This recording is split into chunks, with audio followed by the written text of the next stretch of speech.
What's up, guys? Welcome to another edition of the Primetime Podcast. My name is Charles Rees, your host. And look, recruiting just ended, but does it ever end? Today, we're going to be talking with Josh Lemoine. You can find him on Twitter at LSU FBallTruth.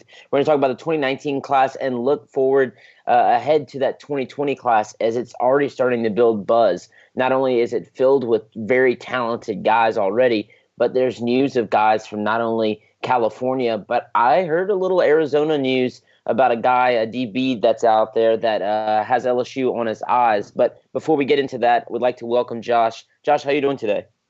Doing good. Same old, same old.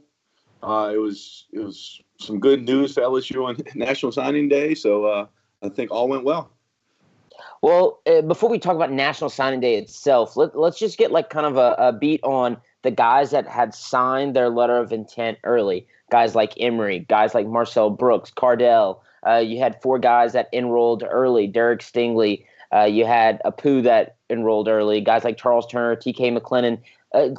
Give us your thought about the guys that were already in the class before signing day. Yeah, I mean that's all. That's always good, right, Charles? I know we discussed that quite a bit in the past. That you can get them guys in the door early, and there was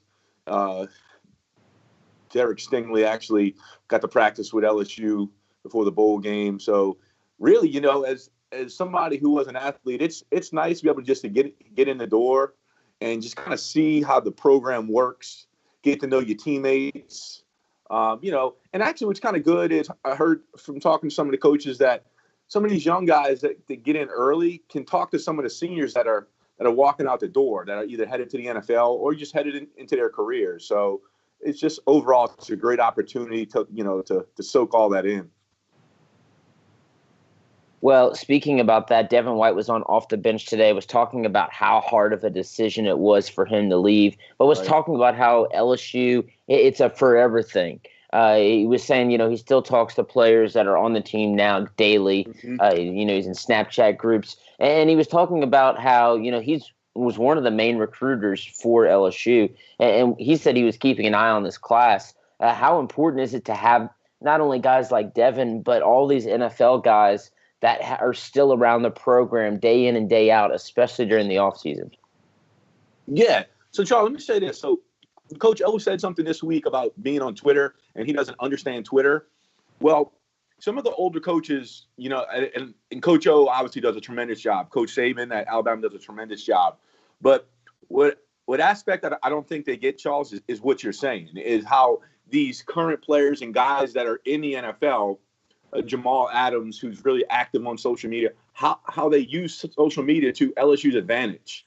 If you're not on Twitter, and Coach O says he really don't get it, but, if you're a safety in America playing high school football, there isn't a day that goes by that you don't see Jamal Adams somewhere on Twitter doing something funny, filming himself, making highlight reel plays. So all that works in LSU's favor. I'm all for LSU NFL guys being all over social media, being all over Twitter in a good way now, and I'm all for that because it's marketing at the end of the day for LSU. And I think, like Odell Beckham and those guys have done a really good job of recruiting for LSU, because they got the spotlight and those guys use it. So.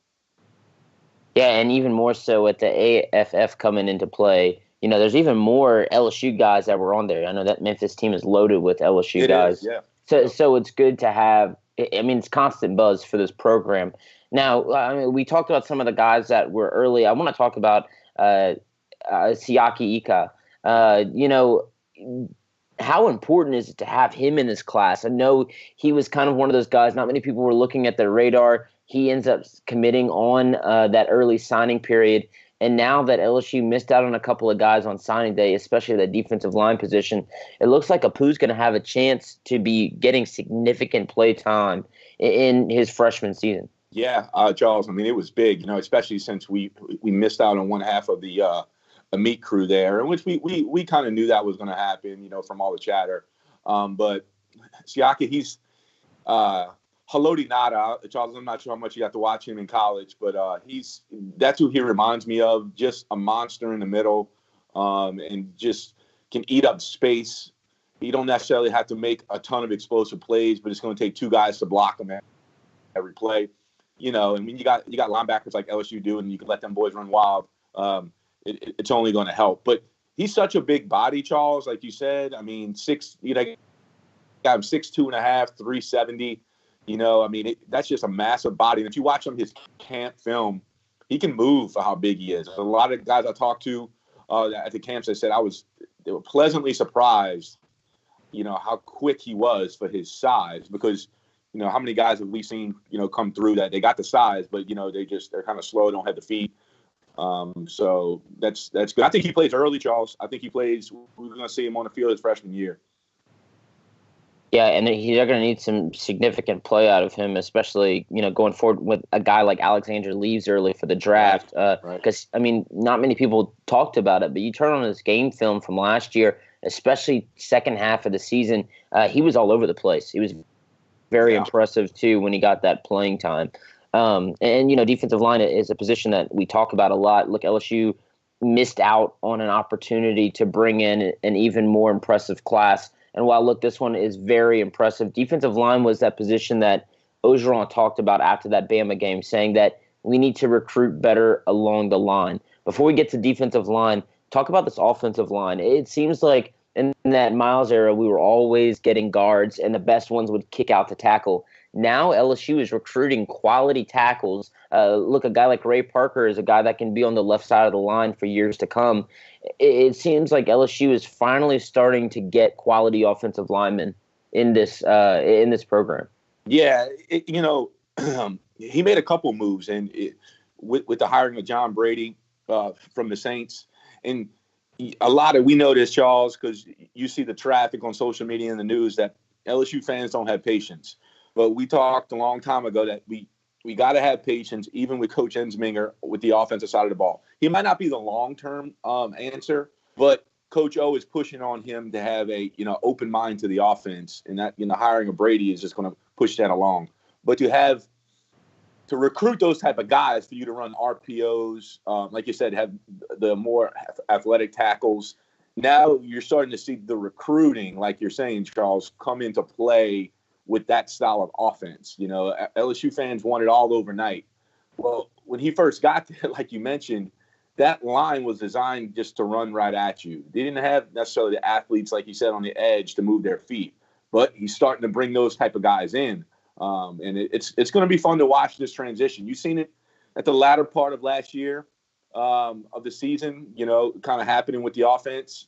So this year is going to be pretty exciting, especially with a guy like Emory, who, you know, is a wide receiver, kind of hybrid type running back. So I'm excited to see what Coach O does with it.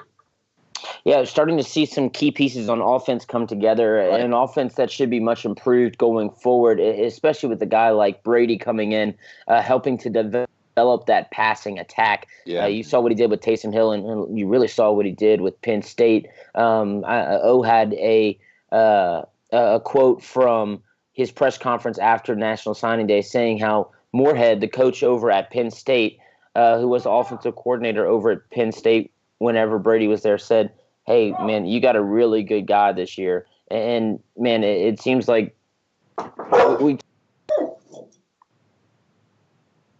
it seems like we talk about spots of where, you know, there are you know, you need to improve the defense. LSU did that. You need to improve the special teams.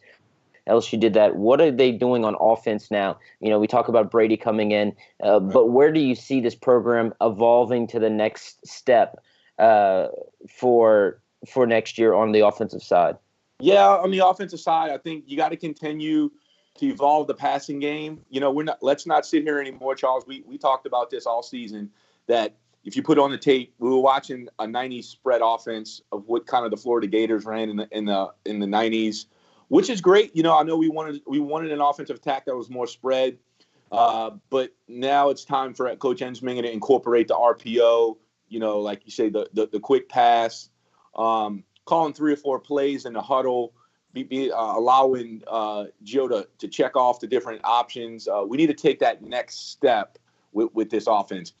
and we have the guys to do it. So a lot of programs, Charles, don't have the athletes and the ability to do some of those things.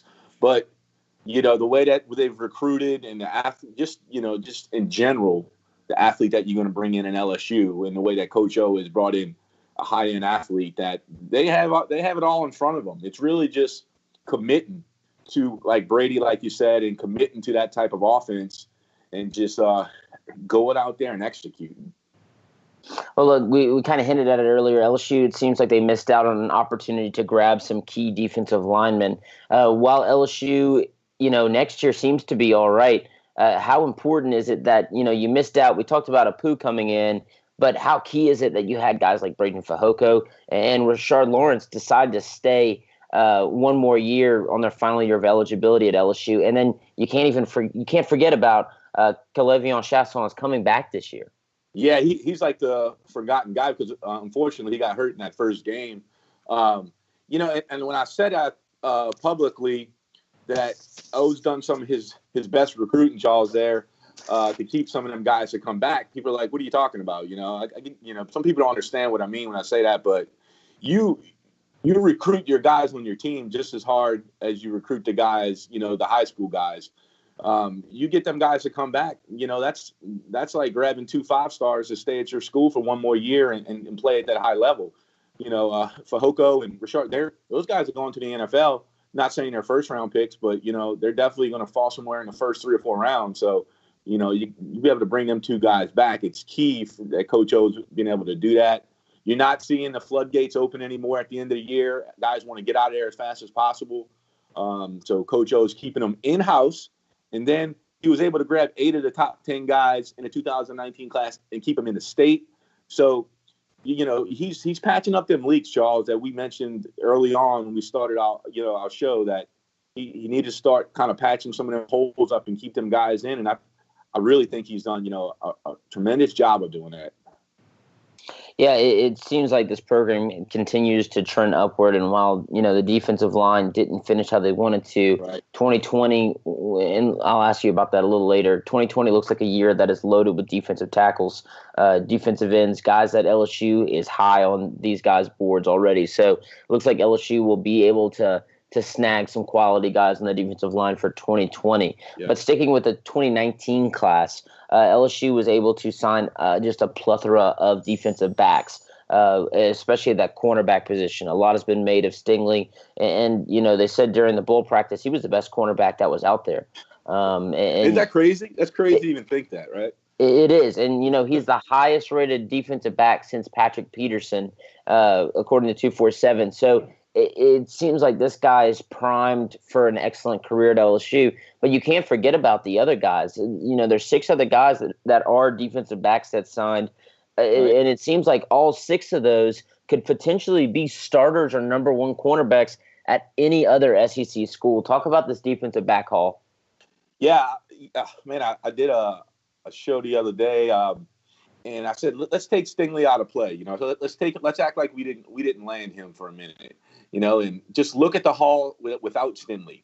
I'm just saying, I don't think there's a school in America that wouldn't have, the biggest smile on their face with just the haul without Derek Stingley. So you add him to the mix, it's arguably the best haul I've ever seen, at that position at LSU. And that's saying something with the guys we've had come through.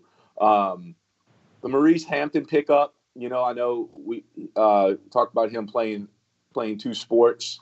He's just an athlete, man. He's just a tremendous athlete, and I can't wait to see how they're going to use him. I think probably a little bit more in the nickel, and let him kind of float free. It's just kind of how he's built as an athlete.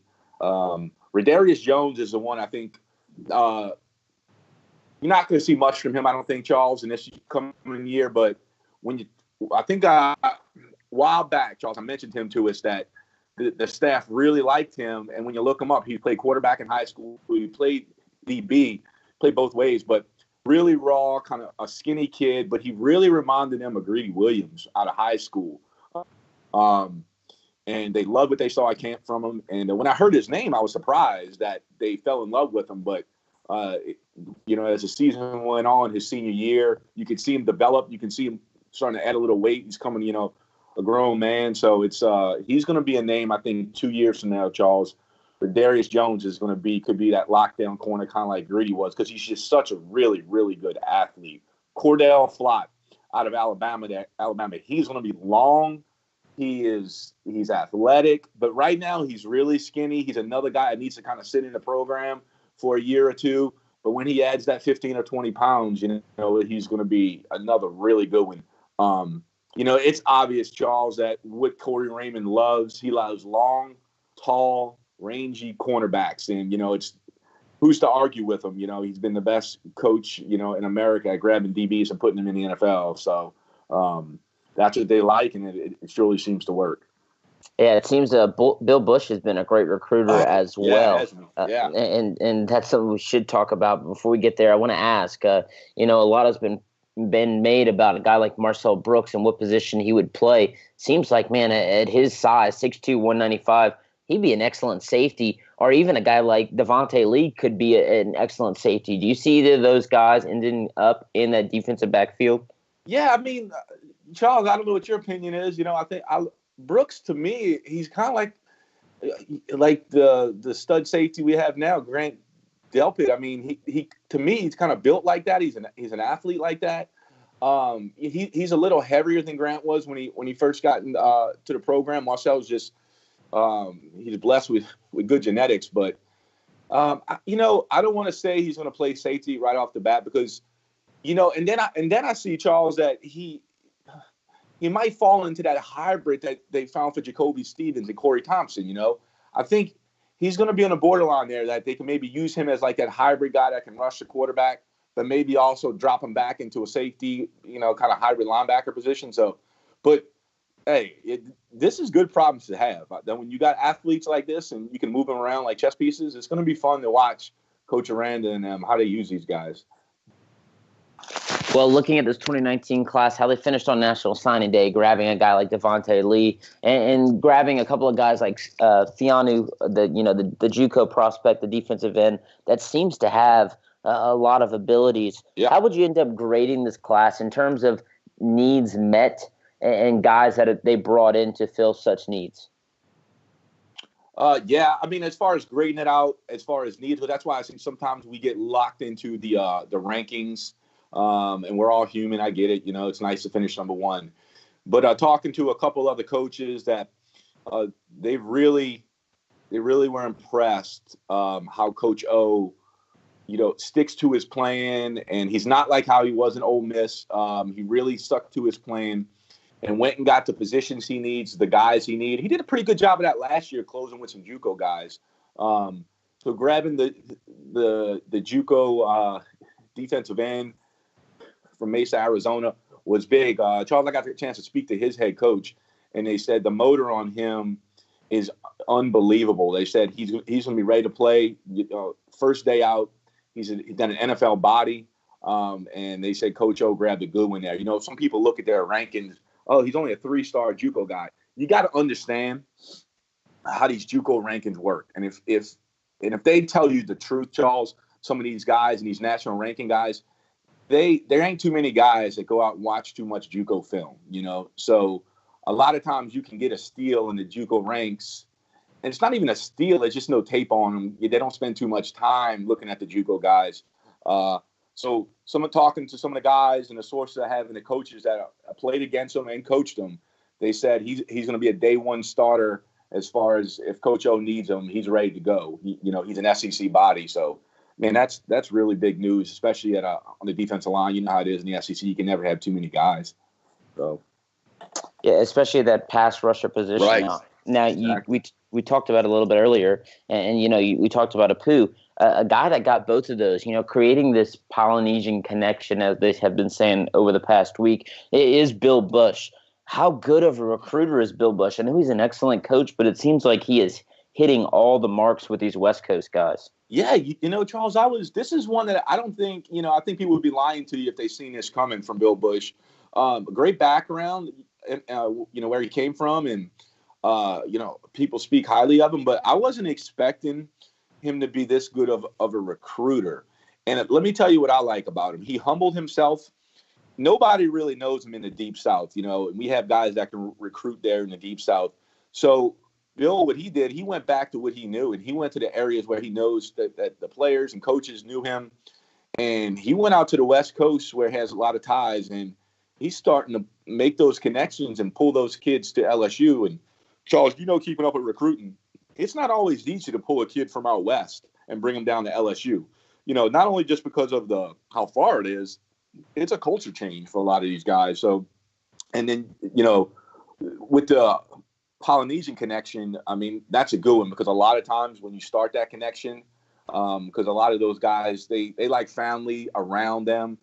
So once you start that connection, you start that channel, it usually just going to fall in place for other guys to show up. And we're already seeing that. So, kudos to Bill Bush, Charles, that I don't think anybody was expecting him to do as good as he has been, but I'm glad O brought him in. O's seen something right there. And, it's really worked out for LSU. Yeah, you talked about bringing some of these national guys in. Like LSU, looking at 2020, doesn't seem like Louisiana is really a bumper crop year like it was this year. So grabbing guys outside of the state are going to, it's going to be important. I saw someone ask, I think it was Billy Embody, why is LSU going out to California, grabbing some of these guys? Why are they going out to Arizona? They had that article about the DB from Arizona.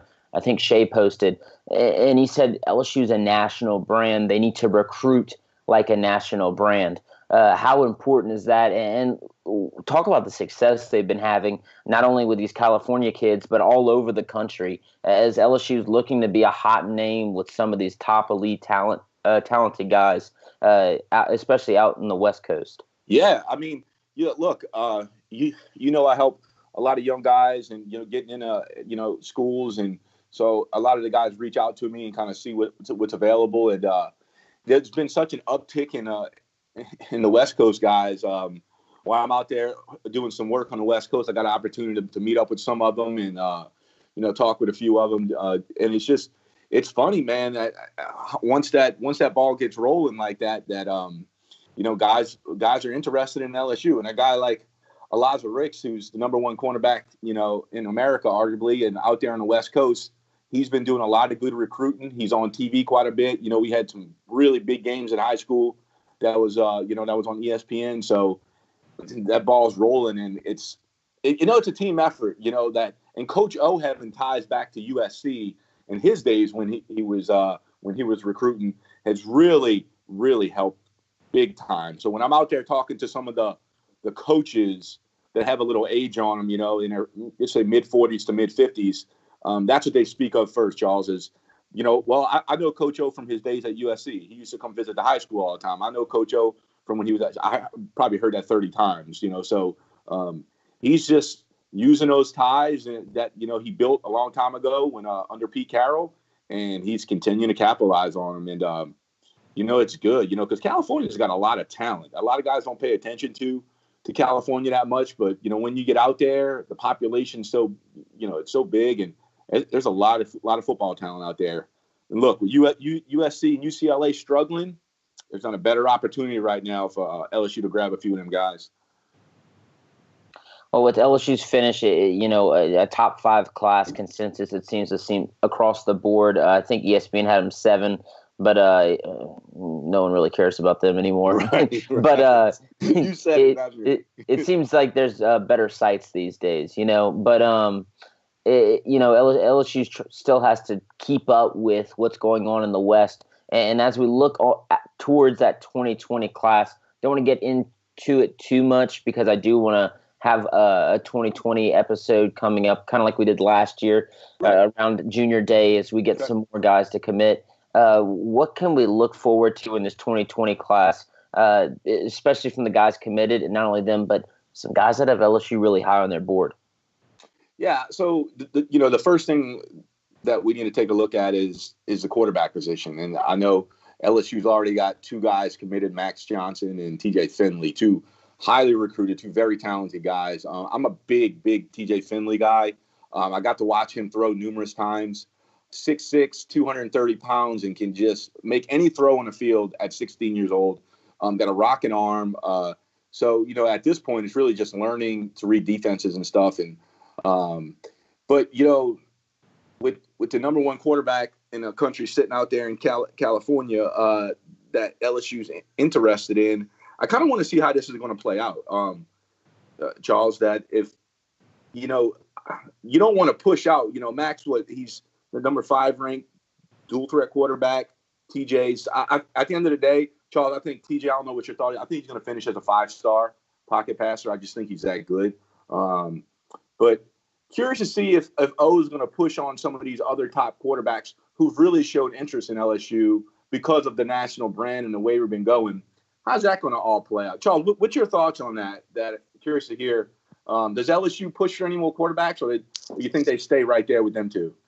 I think it's one of those situations, I look at it in a spot with whether it's hunting or whether it's fishing. You've got an opportunity to get something in the boat, or you're able to shoot something, and you don't want to pass up that opportunity. And you've got something in the bag already, right? You have 2 really talented quarterbacks, but hey, if you have that opportunity to get that number 1 guy, not only do I think that it's good for the class in terms of him as a prospect, but look at 2010. You got a guy like Russell Shepard in, and while he didn't play quarterback at LSU, he was the number 1 guy. And people looked at him and said, man, I want to go play with that guy. And while I think Max Johnson and TJ Finley are very talented, look, I'm right there with you on TJ Finley. I think he's about to just rocket up boards this summer. I think that if you can get the number 1 overall guy, while you may lose TJ Finley in the long run, he may transfer something like that, and you might have to push Max Johnson out of this class. It seems like that would be the overall best move going forward, because you just build more of a national brand. Right. I mean, look at Alabama with Tua right now. Yep. He's not a Bama guy. He's a guy that came from outside of the area and moved in, and now they're starting to get that same Polynesian connection that LSU's building. What if you get a California pipeline for the next 5 years? Because you not only signed Ricks, you signed 2 or 3 of these top tier California guys. Yeah, no, that's pretty much how I feel on it, Charles. Is that's a lot of guys. You know what I'm going to say? It's a good problem to have, right? We're not used to having this problem at LSU, so especially at the quarterback position. So this is nice that LSU's now looking at, hey, how do we manage these quarterbacks? And we're not talking 3 stars, or but we're talking all of these guys are top tier talents, all top 5 guys pretty much. So yeah, well, I think either way, however it plays out, Charles, I think we're going to be in a good position. O's done a really good job at recruiting top tier talent. So like you said, I just don't see us taking 3 quarterbacks. It never usually works out for the school or the individuals. Wherever the kids go, I'm happy for them. But I just don't think it's in the parents, the family, and the kids' interest if you commit to a school with 3 quarterbacks and in the same class. I'm not a big fan of that. Yeah, no, I think that one guy ends up getting pushed out at the end of the day, kind of like with LSU not having enough scholarships for next year. You're starting to see guys get into that transfer portal, not because they don't want to be at LSU, just there's not really a spot for them. And it's better to let a kid know that early on than, let's say, have 3 quarterbacks commit, because I also think that hurts other positions. I think 2 quarterbacks in a class is okay, but usually you want 1, and when you have 3, it's just too many. So I do think that 2 end up in this class. Which 2 they are, I just hope one of them's TJ Finley. Josh, I'm not sure about you, but yeah. I think this 2020 class has a lot of room to be one of those top tier classes, and you just keep improving. You're almost to that spot that you want to be, and like O said, you're doing it the right way.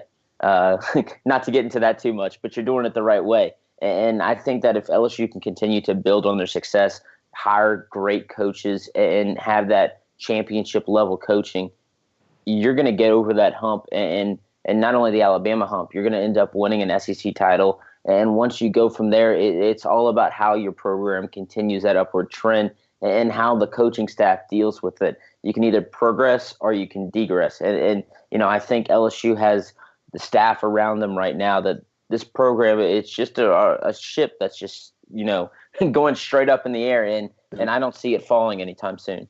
Yeah, no, I agree, Charles, that, You mentioned TJ Finley again, guys that don't keep up with recruiting like we do.